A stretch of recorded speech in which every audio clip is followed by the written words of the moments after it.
புதுச்சேரி அரசு கல்வித்துறை சார்பில் தென்னிந்திய அளவிலான அறிவியல் கண்காட்சி புதுச்சேரியில் நடைபெற்று வருகிறது.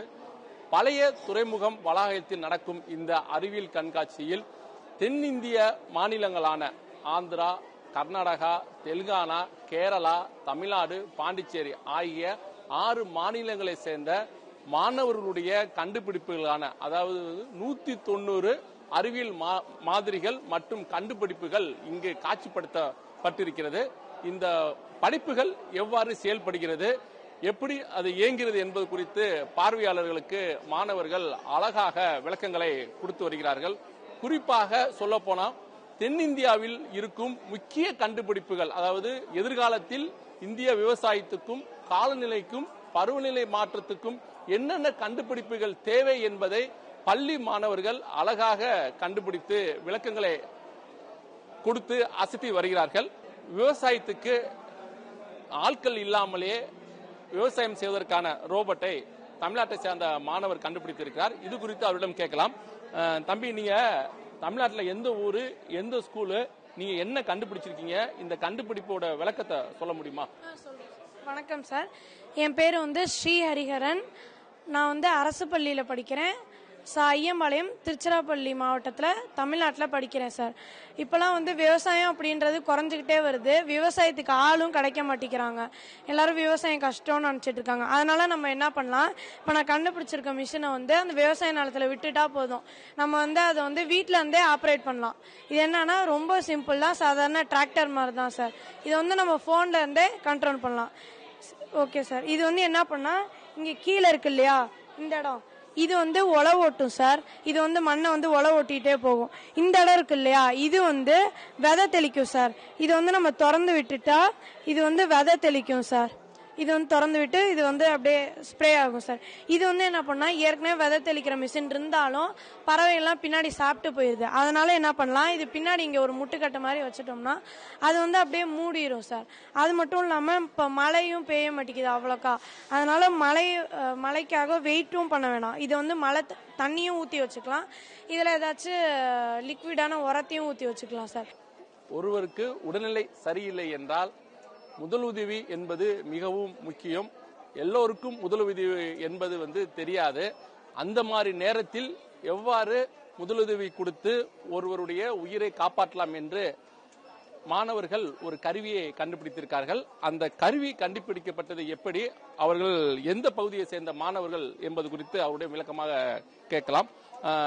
தம்பி, நீங்க எந்த ஊரு, நீங்க என்ன கண்டுபிடிச்சிருக்கீங்க, இதனுடைய விளக்கங்களை சொல்ல முடியுமா? ஆமா சார், என் பேர் தேஜஸ்.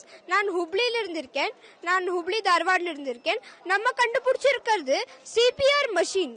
ஸோ நம்ம இப்போ எல்லாம் பார்க்கலாம், நிறைய பேர் ஹார்ட் அட்டாக்னால சாவுறாங்க. ஸோ அந்த ஹார்ட் அட்டாக்னால சாவுற பேர்ல 75% பேர் சிவிடி, கார்டியோவாஸ்குலர் டிசீஸ்ன்னு சொல்லி ஒரு டிசீஸ்னால இருக்காங்க சார். ஸோ அந்த கார்டியோவாஸ்குலர் டிசீஸை எப்படி நிறுத்தணும்? அந்த கார்டியோவாஸ்குலர் டிசீஸை நிறுத்துறதுக்காக நம்மளுக்கு எல்லாம் ஹெல்தி ஹேபிட்ஸை ஃபாலோ செய்யணும். ஆனால் எல்லாருனாலையும் ஹெல்தி ஹேபிட்ஸை ஃபாலோ செய்ய முடியாது. இதனால நிறைய பேர் ஹார்ட் அட்டாக்னால சாவுறாங்க. ஸோ இந்த கண்டிஷன்ஸ்ல நம்ம அவங்களுக்கு ட்ரீட்மெண்ட்ல சிபிஆர் தரலாம். சோ நம்ம பார்க்கலாம், மேனுவல் சிபிஆர் நம்ம எதுக்கு தர மாட்டேங்கிறோம், எதுக்கு நம்ம மஷின்ல சிபிஆர் தரோம்னு பார்க்கலாம். நம்ம பார்க்கலாம், நிறைய பேருக்கு சிபிஆர் தெரியாது எப்படி தரணும்னு. ஆனா இந்த மஷினுக்கு தெரியும் எப்படி சிபிஆர் தரணும்னு. அப்புறம் இங்க ஒரு இன்ஸ்ட்ரக்ஷன் பேம்ப்ளேட் இருக்கு சார். எதுனா உங்களுக்கு தெரியலாம் எப்படி இந்த மஷினை யூஸ் செய்யணும்னு. ஸோ இந்த கண்டிஷன்ல எல்லாம் நம்ம இந்த மஷினை யூஸ் செய்யலாம். ஸோ ஃபர்ஸ்ட் ஆஃப் ஆல் நம்ம பார்க்கலாம் ஹார்ட் அட்டாக்ல என்ன ஆகும்னா, அப்புறம் ஹார்ட் அட்டாக் எப்படி காஸ் ஆகும், ஹார்ட் அட்டாக் ட்ரீட்மெண்ட் என்ன, ஹார்ட் அட்டாக் எப்படி காஸ் ஆகும்னா, எப்போ ஹார்ட் ஃபங்க்ஷனிங் ஸ்டாப் ஆயிரும், எப்போ லங் ஃபங்க்ஷனிங் ஸ்டாப் ஆயிரும், எப்போ பிரெயின்ல ரொம்ப கம்மி ஆக்சிஜன் இருக்கும், அப்பெல்லாம் ஹார்ட் அட்டாக் வந்துடும் சார்.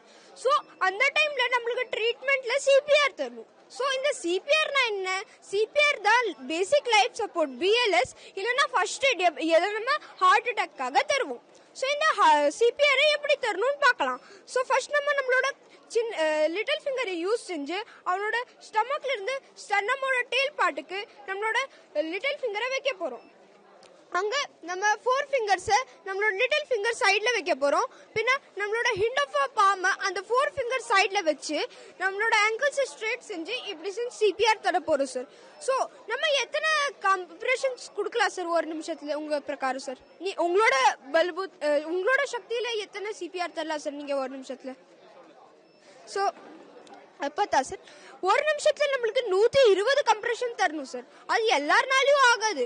அப்புறம் சயின்டிபிக் ரிசர்ச் அக்கார்டிங் 2 நிமிஷம் கண்டினியூஸ் சிபிஆர் கொடுத்தோன்னே மனுஷனுக்கு ஃபெட்டிக் வந்துடும். ஃபெட்டிக்னா என்ன? ஃபெட்டிக்னா வீக்னஸ் கிடைச்சோன்னே நம்மளுக்கு நல்லா சிபிஆர் கொடுக்க முடியாது. அப்புறம் நல்லா கம்ப்ரெஸ் செய்யலன்னா அந்த பிளட் எல்லா வைட்டல் ஆர்கன்ஸ் போய் சேராது. ஸோ இந்த கண்டிஷன்ல நம்ம மிஷின் நம்ம யூஸ் செஞ்சு 24/7 சிபிஆர் இல்லைன்னா கார்டியாக் கம்ப்ரெஷன்ஸ் தரலாம். ஸோ பேசிக்கா நம்ம மஷின் என்ன செய்யும்னு பார்க்கலாம். ஸோ பேசிக்லி நம்ம மஷின் கிட்ட இங்க ஒரு பிஸ்டன் ராட் இருக்கு. பிஸ்டன் ராட் ஒரு ராடு, அந்த ராடு மேலே கீழே போகும். ஒரு மோட்டர் இருக்காங்க மேல. ஸோ அந்த மோட்டர் இந்த பிஸ்டன் ராட மேலே கீழே செய்யும். அப்புறம் இந்த பிஸ்டன் ராட் கிட்ட ஒரு ஸ்பஞ்ச் இருக்கு.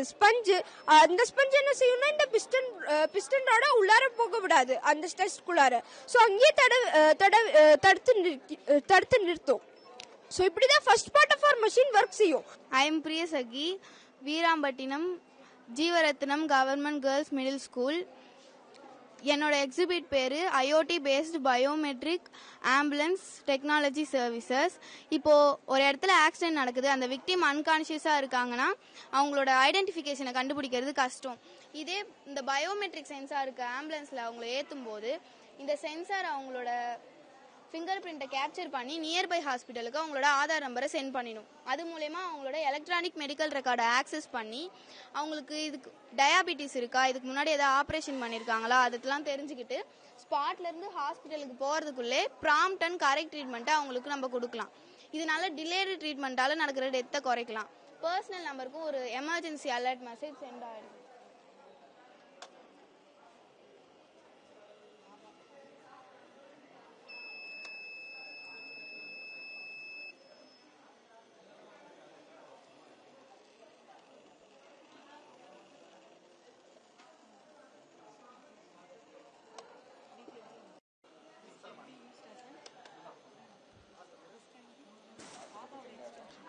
இது வந்து நம்ம ஃபியூச்சர்ல ஆபாவோட எக்ஸ்டென்ஷனா கொண்டு வரலாம்.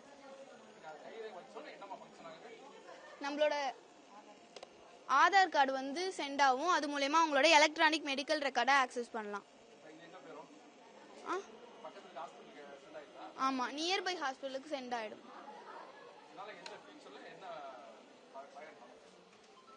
இப்போ இ கவர்னன்ஸ் ப்ராஜெக்டா இதை நம்ம கொண்டு வரலாம். இதனால டிலே ட்ரீட்மெண்ட்டால நடக்கிற டெத்தை நம்ம குறைக்கலாம்.